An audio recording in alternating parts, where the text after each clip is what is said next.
అమ్మా, ద్వాదశ రాశుల వారు వారికి వారే చేసుకోగలిగే చక్కటి పరిహారాలు తెలియచేస్తారా? ద్వాదశ రాశుల వారు ప్రతివారు తమ వ్యక్తిగత దైవాన్ని ప్రార్థించుకుంటూ ముందుకు వెళ్ళడం ఒక విధానం అయితే, దాంతోపాటుగా ప్రతిరోజులాగే ఈ రోజు కూడా గోచరించి ఎదురుతున్న స్వల్ప సమస్యల్ని అధిగమించడంలో భాగంగా మీ వ్యక్తిగత దేవతా ప్రార్థనతో పాటుగా అవకాశం ఉన్నట్లయితే తప్పనిసరిగా ఈ రోజున విఘ్నేశ్వర ప్రార్థన మరిన్ని మంచి ఫలితాలు ఇచ్చే అవకాశం కనబడుతుంది.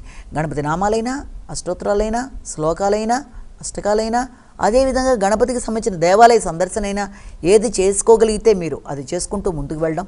దానికి కూడా అవకాశం లేదు అనుకున్నట్టయితే శ్రీ గణేష్ నామస్తుభ్యం ఆరోగ్యం దేహిమే సదా అనే శ్లోకాన్ని పఠించడం, శ్రీ గణేశాయ నమః అనే శ్లోకాన్ని పఠించుకుంటూ ముందుకు వెళ్ళడం మొదలైనవి చేసుకోవడం బట్టి తప్పనిసరిగా ఎదురవుతున్న ఆటంకాలు అధిగమించడం, మానసిక ప్రశాంతత పెంపొందించుకోవడం, ప్రతి విషయంలోనూ సమస్యాత్మకంగా కనబడుతున్న విషయాల్లో సమస్య పరిష్కార దిశగా మీరు చేసే ప్రయత్నాలు మీకు అనుకూలంగా ఉండడం మొదలైన వాటికి అవకాశం ఉండే సమయంగా కూడా మనం దీన్ని భావన చేయొచ్చు. కాబట్టి గోచారీత్యా ఎదురవుతున్న అనానుకూలతల్ని అనుకూలతగా మార్చుకోవడానికి ఈ చిన్న స్వల్ప పరిష్కారాలు చేసుకుంటూ ముందుకు వెళ్ళడం బట్టి చాలా వరకు మీకు అనుకూలత అనేది ఏర్పడుతుందని మనం ఇక్కడ భావన చేయొచ్చు. నమస్కారం.